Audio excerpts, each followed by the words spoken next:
Hello everyone. आज हम लोग करेंगे लेसन 19। पेड़ लगाओ। चार लगाओ चाहे हजार लगाओ। पेड़ लगाओ। जितना पेड़ लगेगा उतना लाभ है। हरियाली जीवन के लिए जरूरी है। फिर भी खाली सड़क, शहर सूना सूना। कैसी ये लाचारी, ये मजबूरी है। चलो खेत के मेंढ सजाए शीशम से। फुलवारी में नींबू और अनार सजाओ। चार लगाओ चाहे हजार लगाओ। पेड़ लगाओ। पेड़ों का जीवन में बड़ा महत्व है, इसलिए कि वह जीवन देने वाला।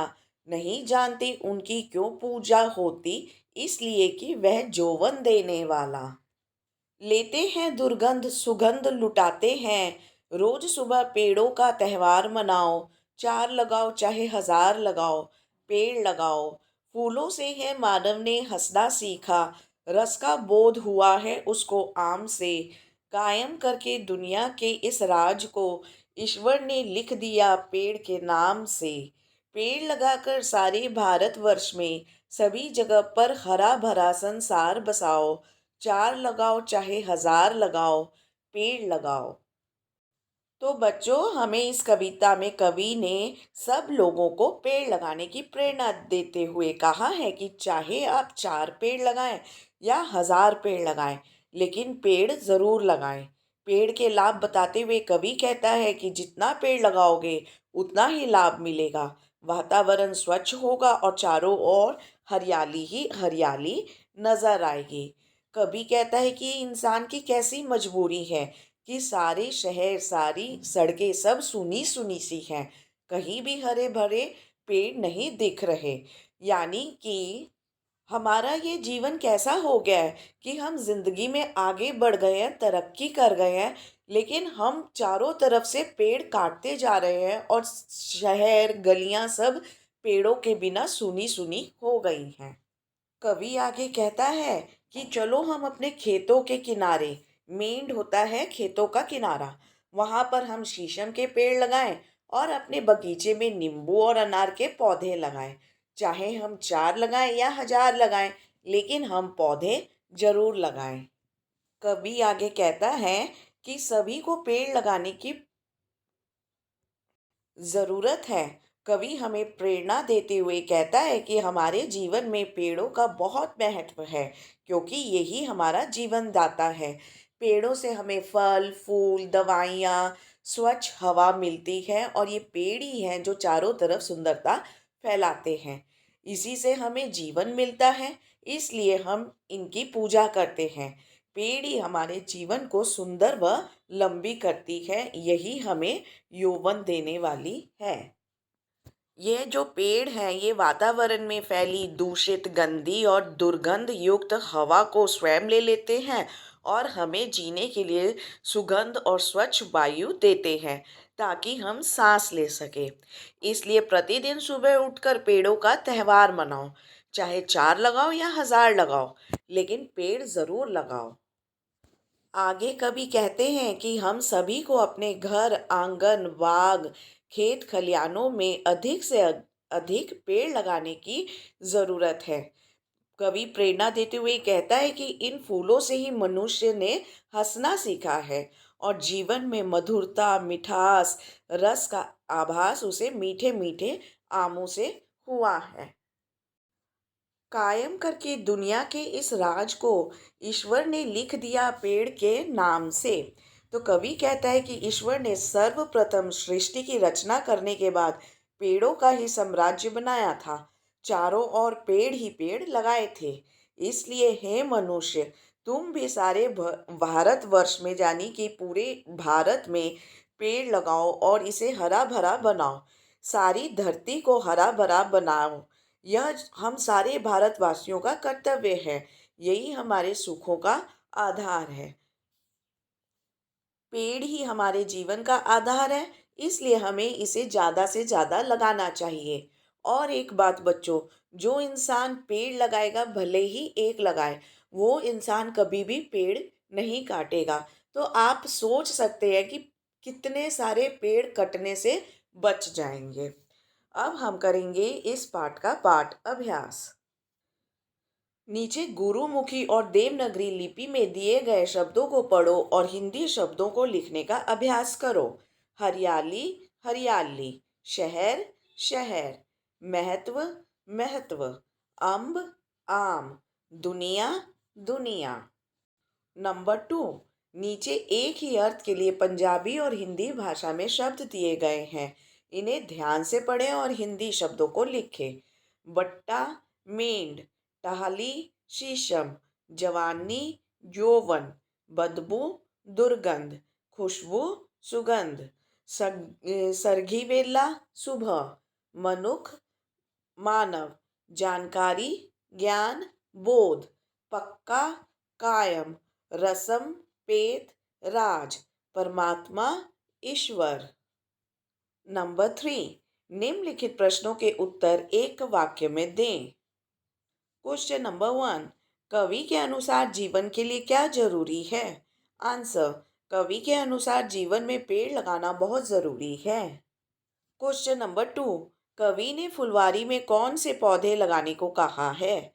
आंसर, कवि ने फुलवारी में नींबू और अनार के पौधे लगाने को कहा है। क्वेश्चन नंबर 3, कवि के अनुसार मानव ने हंसना किससे सीखा है?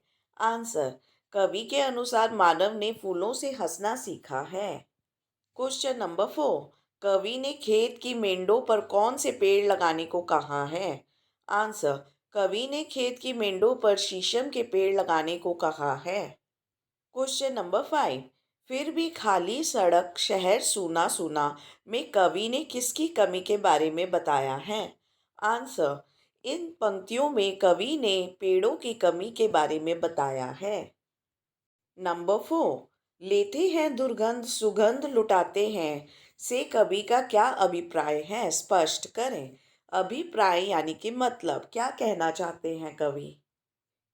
इस पंक्ति में लेखक का अभिप्राय है कि पेड़ वातावरण में फैली हुई दूषित और गंदी वायु को स्वयं ग्रहण कर लेते हैं और स्वच्छ और शुद्ध वायु हमें लौटा देते हैं। नंबर 5, नीचे लिखे वाक्यों को पाठ से देखकर पूरा करें। नंबर 1, हरियाली जीवन के लिए जरूरी है। डैश बड़ा महत्व है। पेड़ों का जीवन में बड़ा महत्व है। नंबर 3, लेते हैं डैश लुटाते हैं। लेते हैं दुर्गंध सुगंध लुटाते हैं। नंबर 4, सभी जगह पर हरा भरा संसार बसाओ। नंबर 6, नीचे लिखे शब्दों के सही रूपों को समझो। गलत शब्द में बिंदी या चंद्र बिंदु नहीं है, इसलिए यह शब्द गलत है। तो हम देख सकते हैं कि ये शब्द गलत है क्योंकि हमने बिंदी नहीं लगाया। बिंदी लगाना बहुत ज़रूरी है। खाली, खाली में भी बिंदी होनी चाहिए। हजार, हंसना, हंसना में बिंदी नहीं बल्कि चंद्र बिंदु होना चाहिए।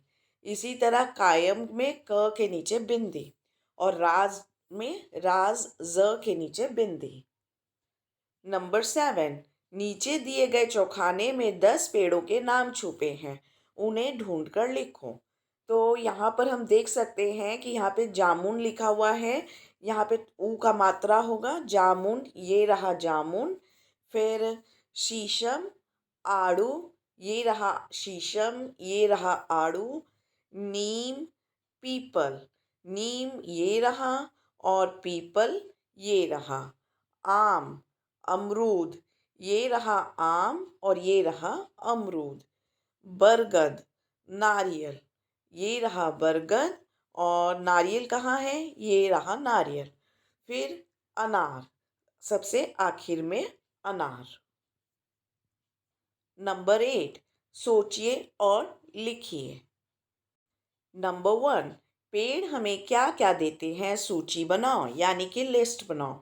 आंसर, पेड़ हमें निम्नलिखित चीज़ें प्राप्त कराते हैं: स्वच्छ वायु, लकड़ी, फल, फूल,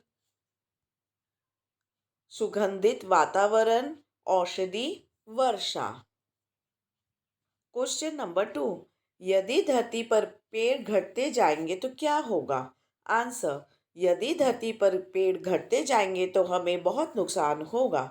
सारे वातावरण में दूषित वायु फैल जाएगी, शुद्ध वायु नहीं मिल सकेगी, वर्षा नहीं हो पाएगी क्योंकि पेड़ ही वर्षा वाले बादलों को लाने में सहायी होते हैं। सहायी यानी कि सहयोगी। पेड़ बाढ़ को आने से भी रोकते हैं। पेड़ घट जाएंगे तो हानि होगी। नंबर 9, सर्वनाम शब्दों का प्रयोग करते हुए गद्यांश को पूरा करें। सर्वनाम यानी कि प्रोनाउन। मैं एक पेड़ हूँ। धरती मेरी माता है। मैं नन्हे से बीज के रूप में धरती में छिपा रहता हूँ। मेरा पालन पोषण माली करता है। बढ़ते बढ़ते मैं विशाल वृक्ष का रूप धारण कर लेता हूँ। पक्षी मुझ पर बसेरा लेते हैं और पशुओं को मैं आश्रय देता हूँ। दवाइयों के रूप में भी मेरा प्रयोग होता है। मैं बहुत ही गुणकारी हूँ। फिर भी दुर्भाग्य की बात यह है कि लोग मुझे अंधाधुंध काटते ही जाते हैं। मैं हमेशा देता ही हूँ, कुछ मांगता नहीं। मेरे जैसे परोपकारी बनो। तो बच्चों, ये था आपका लेसन नंबर 19, पेड़ लगाओ। बाकी के सारे लेसन्स के लिए आप हमारे चैनल को ज़रूर सब्सक्राइब करें। और हाँ, इस वीडियो को लाइक शेयर और सब्सक्राइब करना ना भूलें। Thank you very much everyone. Bye bye. See you in the next video.